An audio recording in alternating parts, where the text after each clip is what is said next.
नमस्कार साथियों, आज एक बहुत ही महत्वपूर्ण टॉपिक को लेकर फिर से मैं आप लोगों के सामने उपस्थित हूँ। साथियों, आज का जो मेरा टॉपिक है वो अदर स्टेट के कैंडिडेट को लेकर है। साथियों, बहुत सारे लोगों की कॉल आ रही है, मैसेजेस आ रहे हैं।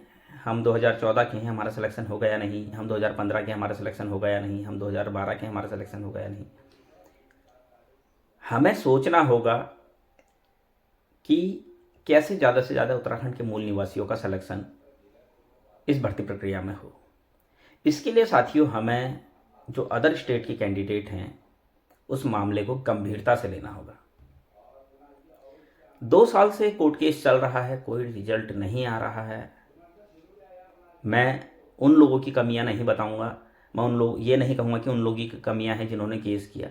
उन्होंने अपनी तरफ से 100% वर्क किया है, चाहे अदर स्टेट वाले केस में, चाहे किसी भी केस में। कोई नहीं चाहता है कि मैं हारने के लिए केस लड़ूं। हर कोई यही चाहता है। कोई अगर कोर्ट जा रहा है ना, तो वो ये इसी सोच के साथ जाता है कि यार मैं इस केस को जीतूंगा। और उसने पूरी कोशिश की है, ऐसा नहीं की है। और सैल्यूट है ऐसे व्यक्ति को जो कोर्ट तक पहुंचा तो है। कम से कम घर में बैठ के उसने डायलॉग तो नहीं मारे, कम से कम वो व्हाट्सएप ग्रुप में हल्ला तो नहीं किया उसने। ये बहुत बड़ा एक डिसीजन होता है कोर्ट जाना। कोर्ट कचहरी क्या होती है, क्या नहीं होती है, उनसे पूछिए जिन्होंने कोर्ट कचहरी की है, जो इन मामलों में पड़े हैं। अदर स्टेट के कैंडिडेट हैं, इस मामले को अगर हम थोड़ा सा देखें गंभीरता से, अभी तो मुझे लगता नहीं इस मामले में हम ज़्यादा सीरियस हैं, क्योंकि इस मामले में हम कोई स्टेप ले ही नहीं रहे हैं। मैं उन लोगों को कह रहा हूँ खास तौर पे, जैसे डिप्लोमा 2015 वालों को कह रहा हूँ। 2015 वालों को तो उस टाइम पर इतना एक्टिव हो जाना चाहिए था, इतना एक्टिव हो जाना चाहिए था, क्योंकि आपका भविष्य इन्हीं पर टिका है।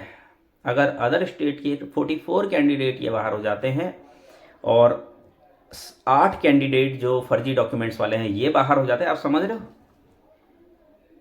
44 और 8, 52 कैंडिडेट। भाई, आप लोगों के बहुत ज़्यादा चांस है, मैं बता रहा हूँ आपको। डिसीजन आपने लेना है, आपने करना क्या है। देहरादून में जितने लोग हो ना 2015 के, मैं आपसे खास तौर पे कह रहा हूँ, आप लोग तो दिन रात एक कर दो। मंत्री जी के चक्कर लगाओ, स्वास्थ्य मंत्री जी के, मुख्यमंत्री जी के, लगातार उनको भाई मिलना पड़ेगा, रेगुलर मिलना पड़ेगा, जब तक इन कैंडिडेट्स को बाहर नहीं किया जा सकता है, नहीं किया जाता है।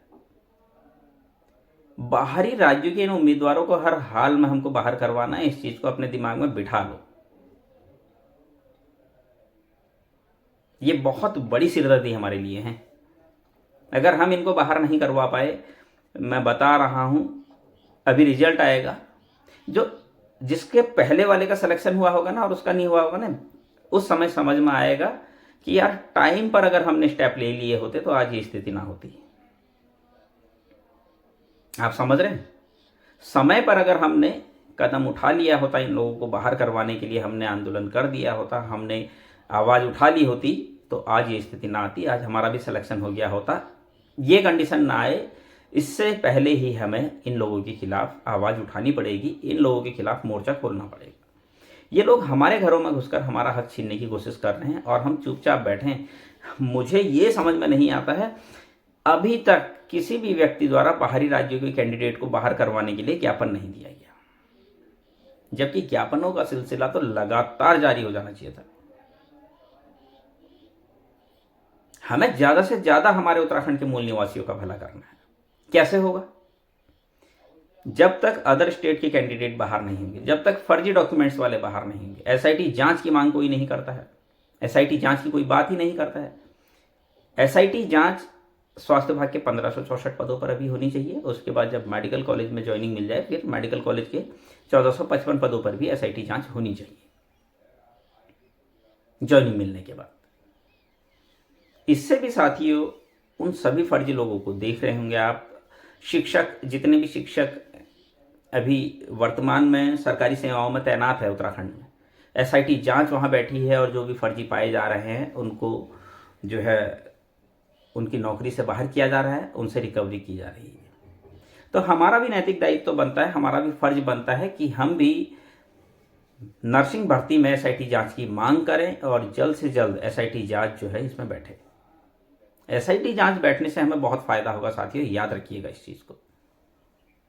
ये बहुत बड़ा मुद्दा है, आज समझ में नहीं आ रहा है, आज समझना चाह भी नहीं रहे हैं कोई, लेकिन जिस दिन समझ में आ गया कि एसआईटी जांच से हमें कितना फायदा होने वाला है, उस दिन आप एसआईटी जांच की मांग जरूर करेंगे। देर ना हो इसके लिए मैं कह रहा हूं कि समय पर हमें एसआईटी जांच की मांग करनी चाहिए। बहुत जरूरी मुद्दे हैं साथियों। 8 कैंडिडेट जो फर्जी डॉक्यूमेंट्स के मामले में बाहर हुए थे, आज तक जांच चल रही है, कब तक जांच चलेगी, हमें इसका फीडबैक लेना चाहिए, पता करना चाहिए कि जांच कहां तक पहुंची है, जांच में कितना समय और लगेगा, क्योंकि 1 साल से ज़्यादा का समय तो ऑलरेडी लग चुका है, तो कितना समय और लगेगा ये भी हमें पता होना चाहिए, तभी तो हम आगे कार्रवाई करेंगे। और इस पर हम कोई स्टेप भी नहीं ले रहे हैं, ना अदर स्टेट की कैंडिडेट के मामले में, ना फर्जी डॉक्यूमेंट्स के केस के मामले में। क्यों भाई हम इतना चुप हो गए? उत्तराखंड के लोगों की सबसे मेन समस्या बताऊं क्या है? उत्तराखंड का जो व्यक्ति है वो आपस में एक दूसरे की टांग खींचना पसंद करते हैं, लेकिन जो सही मायने में उनका हक छीन रहे हैं उनके खिलाफ बोलने की हिम्मत नहीं रखते हैं। ये गलत है।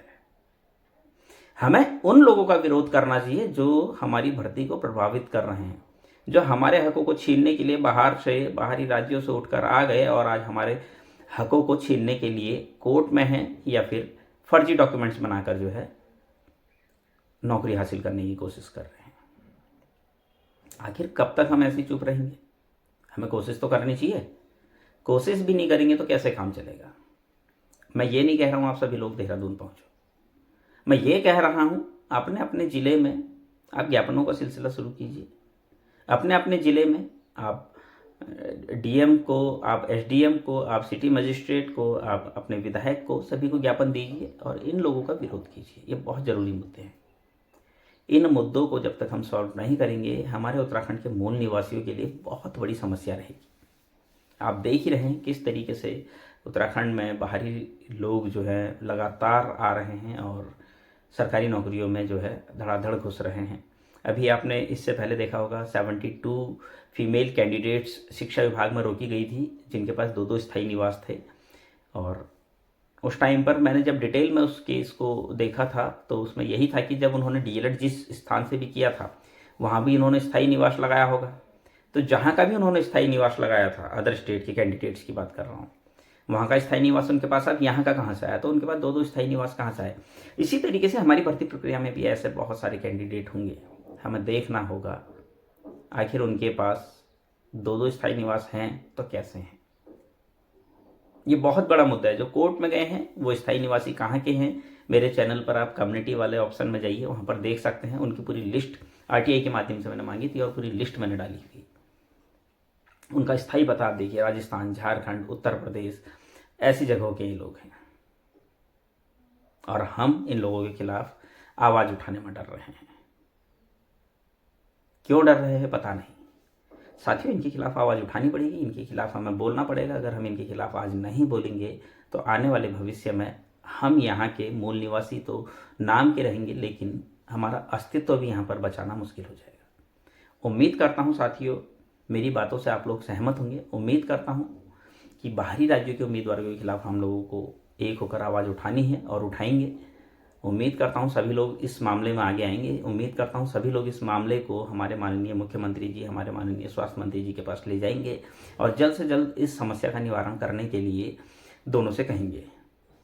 साथियों, आगे भी मैं इसी तरह की जानकारी आप लोगों के लिए लेकर आता रहूँगा। तब तक के लिए धन्यवाद।